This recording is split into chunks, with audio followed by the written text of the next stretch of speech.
offering to take you with me, maybe all the way back to Utah. That's if you act real nice and obliging. Mother? Oh, now, what's she got to do with you and me? You're over 21. You don't need anybody else to say so. I like you. I've taken a real fancy to you. We're gonna get along just fine. How dare you talk to me in this way? Get out. Get out. Just as soon as I get what I came for. Let me go. My brother is here. If I call him... Oh, you won't do that, sweetheart. Mr. Drebber! Okay, you want money? How much? I'm a rich man. What I take, I pay for.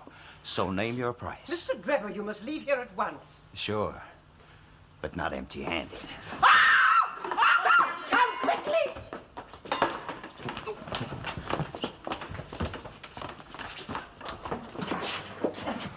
I'll kill you for what you've done. I'll kill you if you're here. No, Arthur!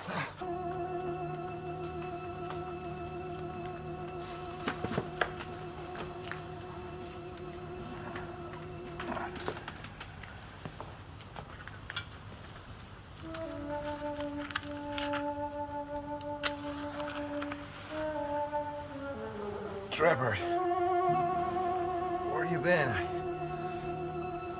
I waited up for you.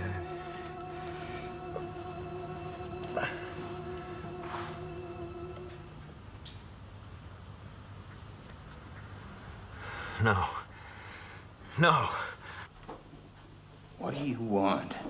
Punishment has caught up with you at last. One of us will not see the morning sunrise. You wouldn't murder me. There is no murder. Let the High God choose between us. Oops. Murder after murder. And a number of suspects. Who's gonna tell us about who's committing all these crimes? Well, before we contact that person, may I please request you to subscribe to the channel and click the bell icon so that you continue to get these interesting book reviews in future as well. I think the person who's going to tell us more about this would be found in central London. If we go to the Baker Street station and come out of the station, we'll find this gentleman's statue. Statues are made of real people, aren't they? Some people who have done great things in their life for the service of public. But this is probably the only statue in London I know of who wasn't a real man. He was a literary figure. But he was so famous that people started to take him for real. You guessed it right. It is Mr. Sherlock Holmes. This great detective apparently lives somewhere around here, and his address is 221B Baker Street. Oh yeah, and we are on Baker Street, aren't we? So if we move a bit up and down the street, we'll surely find this plaque on one of the buildings. But there's a trick here. If you look at the buildings to the right and left, you'll start wondering, well, this can't be 221 because the buildings next to it are not 220. So it seems like even the building is fictitious, just like Mr. Holmes the Great Detective. But apparently that is where Mr. Holmes lived with his flatmate Dr. Watson, who had been discharged from army after suffering from really bad health as an army doctor in India. Luckily, he survived death at the hands of Pathans in northwest frontier of Pakistan, where the British forces were fighting this brave tribal race. So back in England, he looks for a flat and a flatmate to share, and he comes across this weirdo chemist called Sherlock Holmes. They both click together and decide on renting 221B Baker Street. It is from this haunt that the pipe smoking Mr. Holmes starts to amaze Dr. Watson with his mental faculties of crime solving. He apparently is able to tell you a lot about a person just by having a look at the way he walked and talked. Dr. Watson, duly impressed, starts to write details of all the case solving of his flatmate, and there we get the first novel, A Study in Scarlet. This study in scarlet is actually the study of blood and murders. And we find somebody's loose in London who is killing one person and then the next one. The Scotland Yard detectives are pretty confused when dead body of an American without any stab wounds or signs of strangulation is found in the area of Lauriston Garden to the south of River Thames.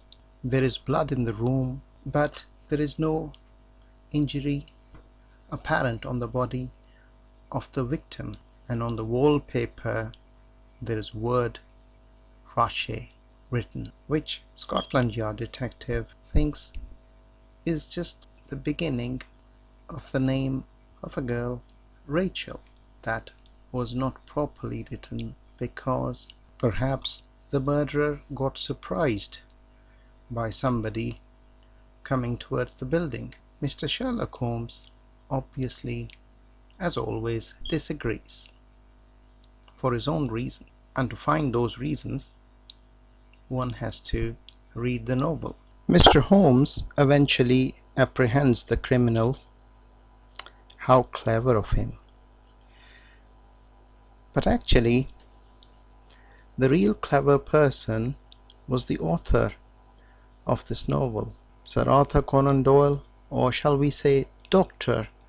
Arthur Conan Doyle, was one of England's most famous men of letters, highly praised novelists of England who introduced very high quality detective fiction and trained as a doctor.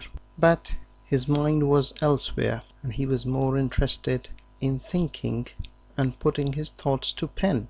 Luckily for the English literature, he didn't have a very good private practice, and so with the lack of patience he had plenty of time to devote to writing stories. His creation of Sherlock Holmes became so popular that a huge public actually thought that there was a real Sherlock Holmes.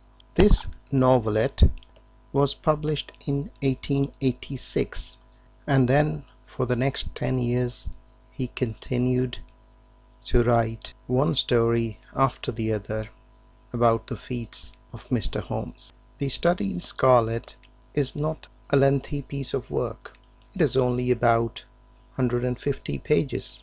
It shows how Sherlock Holmes and Dr. Watson come together as flatmates in the first place. So the beginning of the novel is a bit slow, but with a background taking us towards interactions of these two characters. Once the reader gets to know about these two characters, then the novel makes us jump straight into a murder. Once we are intrigued with the details of this murder, the whole background changes. From Victorian London, we are transferred to the state of Utah in United States of America, and we are transported to a sensational scene where a man with a small child on his back is struggling against impending death. Here I would like to read a page from the book to give you the real feel of this important point in the novel. Looking down on this very scene, there stood a solitary traveller. His appearance was such that he might have been the very genius or demon of the region. His face was lean and haggard, and the brown parchment-like skin was drawn tightly over the projecting bones. His eyes were sunken in his head and burned with an unnatural lustre, while the hand which grasped his rifle was hardly more fleshy than that of a skeleton. The man was dying from hunger and from thirst. In all that broad landscape there was no gleam of hope. North and east and west he looked with wild, questioning eyes, and then he realized that his wanderings had come to an end. And there, on that barren crag, he was about to die. Why not here as well as in a feather bed? 20 years hence, he muttered as he seated himself in the shelter of a boulder. Before sitting down, he had deposited upon the ground his useless rifle and also a large bundle tied up in a grey shawl, which he had carried slung over his right shoulder. It appeared to be somewhat too heavy for his strength, for in lowering it, it came down on the ground with some little violence. Instantly there broke from the grey parcel a little mourning cry, and from it there protruded a small, scared face with very bright brown eyes and two little speckled, dimpled fists. "You've hurt me," said a childish voice reproachfully. "Where's Mother?" "Mother's gone, I guess. You'll see her before long." "Then Mother's a deader too," cried the little girl. "Yes, they all went except you and me. It don't seem as though we have improved matters. There's a mighty small chance for us now." "Do you mean that we are going to die too?" asked the child, checking her sobs and raising her tear-stained face. "How long will it be first?" "I don't know. Not very long." The man's eyes were fixed upon the north horizon. In the blue vault of the heaven there had appeared 3 little specks, which increased in size every moment, so rapidly did they approach. They speedily resolved themselves into 3 large brown birds, which circled over the heads of the 2 wanderers, and then settled upon some rock which overlooked them.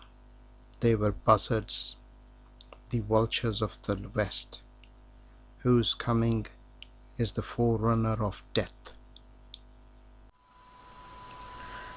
It is from this harrowing, tense and terrifying environment that the foundation of the story is built up. Would the man survive? What would happen to the child? Would the condors get their meal? The story then moves to Salt Lake City in Utah, where it assumes the form of a drama. Cult worship, dictatorship, cruelty towards dissidents. These are the themes of this drama, alongside love and jealousy, death during heartbreak. There are lots of themes intertwined in this era, including a western bit where some characters try to escape from their hunters and meet a bad end, from which the spirit of revenge wakes up. and then drives the story from there onwards. How the murderers become victims and are chased by another person with a desire to kill them.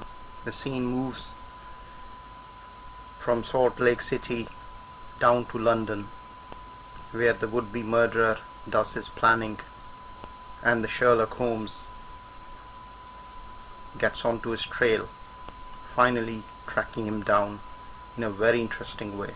For anybody who wants to start studying or actually enjoying the stories about Sherlock Holmes, this should be the first port of call, because it gives a wonderful background of the relationship between Mr. Holmes and Mr. Watson and initial development of their character.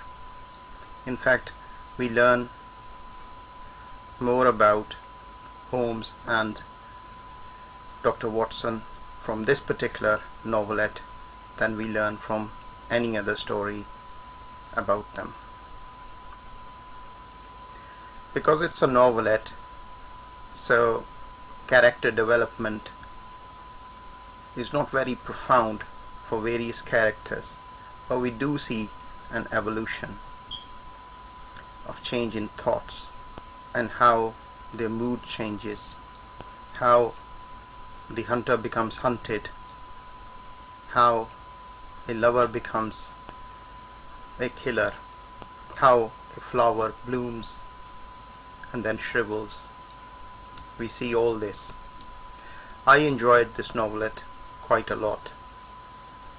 One or two things, for example, certain deductive powers of Mr. Holmes and the fact that the killer chases the victims all the way from Salt Lake City to Europe and then continues to chase them without losing their trail in multiple countries in Europe is a bit over the top, especially in Victorian times when one could very easily lose the trace, and all the facilities to track down people that are available to detectives today were not available, and the person chasing the victims was actually not even a detective.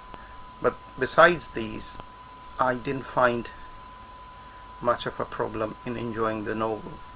These are small glitches and we need to forgive the author for these, though he could have made the story a little bit more plausible by toning these down.